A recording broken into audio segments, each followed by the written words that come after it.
Lettre de mon moulin d'Alphonse Daudet, aujourd'hui le secret de Maître Cornille. Français Mamaille, un vieux joueur de fifre, qui vient de temps en temps faire la veillée chez moi en buvant du vin cuit, m'a raconté l'autre soir un petit drame de village dont mon moulin a été témoin il y a quelques 20 ans.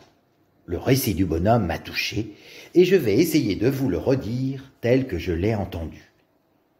Imaginez-vous pour un moment, cher lecteur, que vous êtes assis devant un pot de vin tout parfumé et que c'est un vieux joueur de fifre qui vous parle. Notre pays, mon beau monsieur, n'a pas toujours été un endroit mort et sans refrain comme il est aujourd'hui. Auparavant, il s'y faisait un grand commerce de meunerie, et 10 lieues à la ronde, les gens des mâts nous apportaient leur blé à moudre. Tout autour du village, les collines étaient couvertes de moulins à vent. De droite et de gauche, on ne voyait que des ailes qui viraient au mistral par-dessus les pins, des ribambelles de petites ânes chargées de sacs, montant et dévalant le long des chemins. Et toute la semaine, c'était plaisir d'entendre sur la hauteur le bruit des fouets, le craquement de la toile et le « diahu » des aides meuniers. Le dimanche, nous allions au moulin par bande.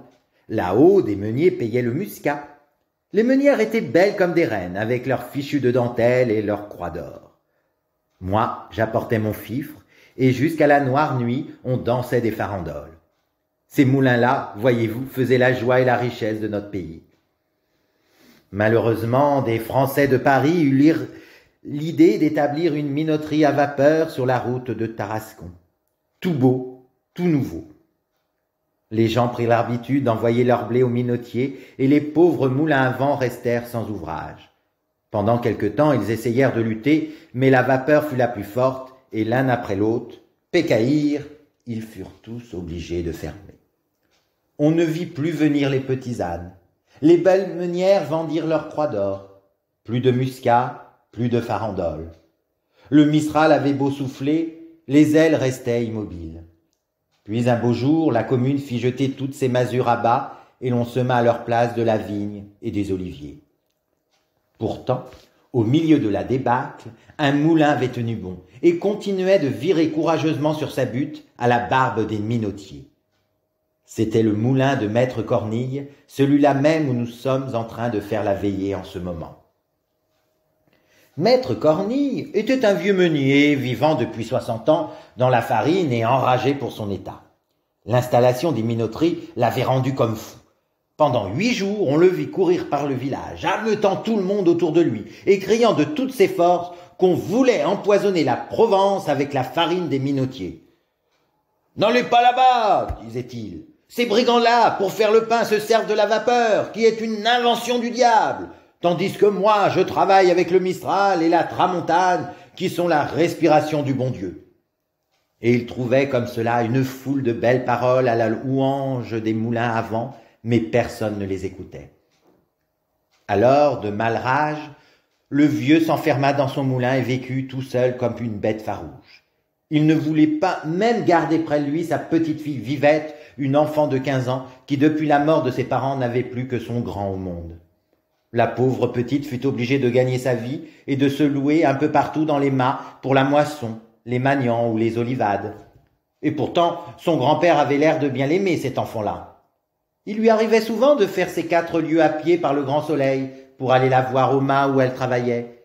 Et quand il était près d'elle, il passait des heures entières à la regarder en pleurant. Dans le pays, on pensait que le vieux meunier, en renvoyant Vivette, avait agi par avarice. Et cela ne lui faisait pas honneur de laisser sa petite fille ainsi traîner d'une ferme à l'autre, exposée aux brutalités des vaïls et à toutes les misères des jeunesses en condition. On trouve très mal aussi qu'un homme du renom de Maître Cornille, et qui jusque-là s'était respecté, s'en alla maintenant par les rues comme un vrai bohémien, pieds nus, le bonnet troué, la taillole en lambeaux.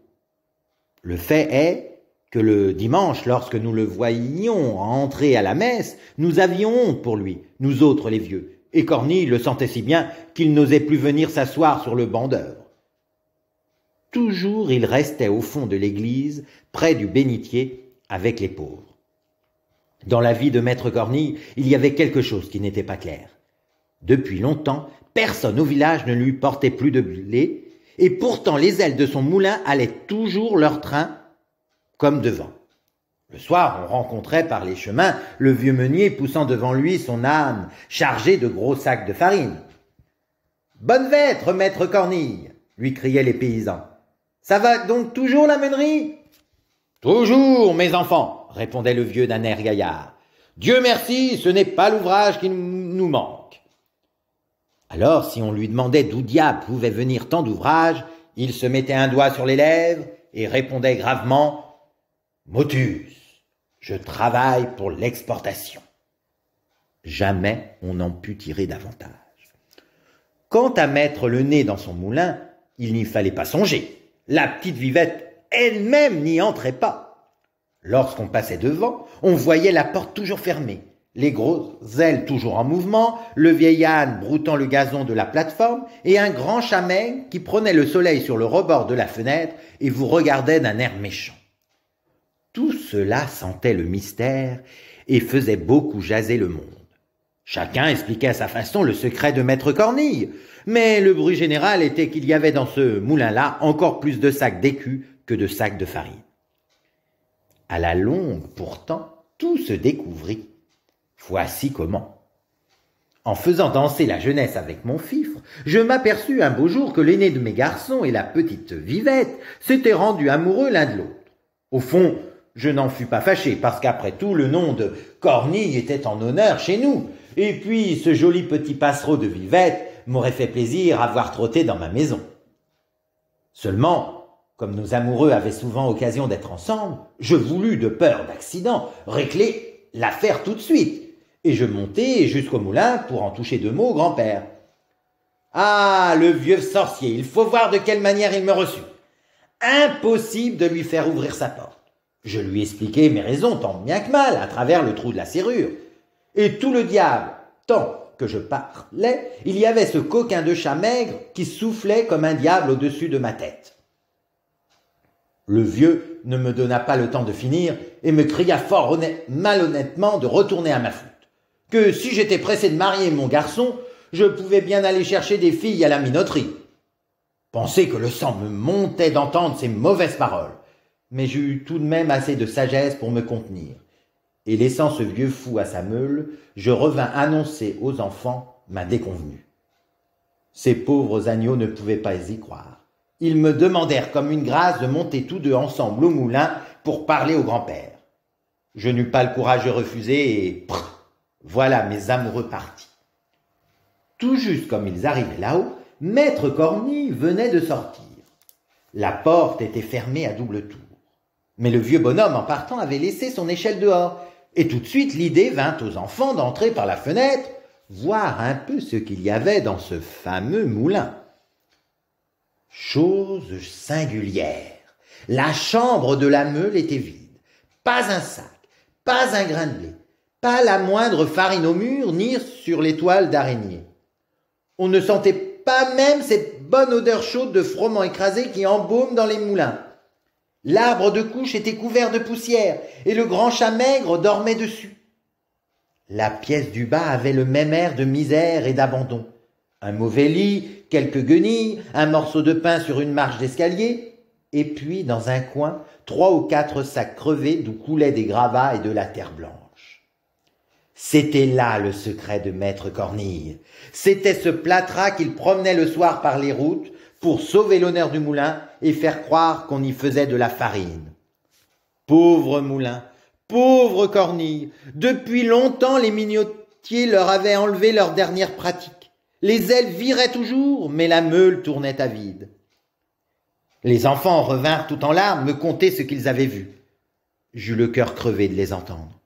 Sans perdre une minute, je courus chez les voisins, je leur dis la chose en 2 mots, et nous convînmes qu'il fallait sur l'heure porter au moulin de Cornille tout ce qu'il y avait de froment dans les maisons. Sitôt dit, sitôt fait. Tout le village se met en route, et nous arrivons là-haut avec une procession d'ânes chargés de blé. Du vrai blé, celui-là. Le moulin était grand ouvert.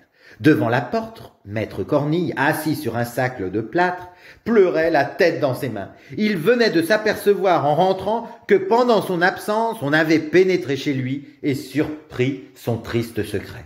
« Pauvre de moi !» disait-il. « Maintenant, je n'ai plus qu'à mourir. Le moulin est déshonoré. » Et il sanglotait à fendre l'âme, appelant son moulin par toutes sortes de noms, lui parlant comme à une personne véritable. À ce moment, les ânes arrivent sur la plateforme, et nous nous mettons tous à crier bien fort, comme au beau temps des meuniers. « Ohé, du moulin!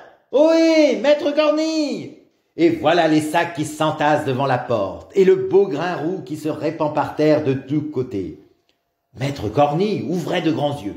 Il avait pris du blé dans le creux de sa vieille main, et il disait, riant et pleurant à la fois, « Oh, c'est du blé! Seigneur Dieu, du bon blé! Laissez-moi que je le regarde !» Puis se tournant vers nous, « Ah, je savais bien que vous me reviendriez. Tous ces minotiers sont des voleurs. » Nous voulions l'emporter en triomphe au village. « Non, non, mes enfants, il faut avant tout que j'aille donner à manger à mon moulin. Pensez donc, il y a si longtemps qu'il ne s'est rien mis sous la dent. » Et nous avions tous des larmes dans les yeux de voir le pauvre vieux se démener de droite et de gauche, éventrant les sacs, surveillant la meule, tandis que le grain s'écrasait et que la fine poussière de froment s'envolait au plafond. C'était une justice à nous rendre. À partir de ce jour-là, jamais nous ne laissâmes le vieux meunier manquer d'ouvrage. Puis un matin, maître Cornille mourut, et les ailes de notre dernier moulin cessèrent de virer pour toujours cette fois. Cornille mort, personne ne prit sa suite. Que voulez-vous, monsieur? Tout a une fin en ce monde, et il faut croire que le temps des moulins à vent était passé, comme celui des coches sur le Rhône, des parlements et des jaquettes à grandes fleurs.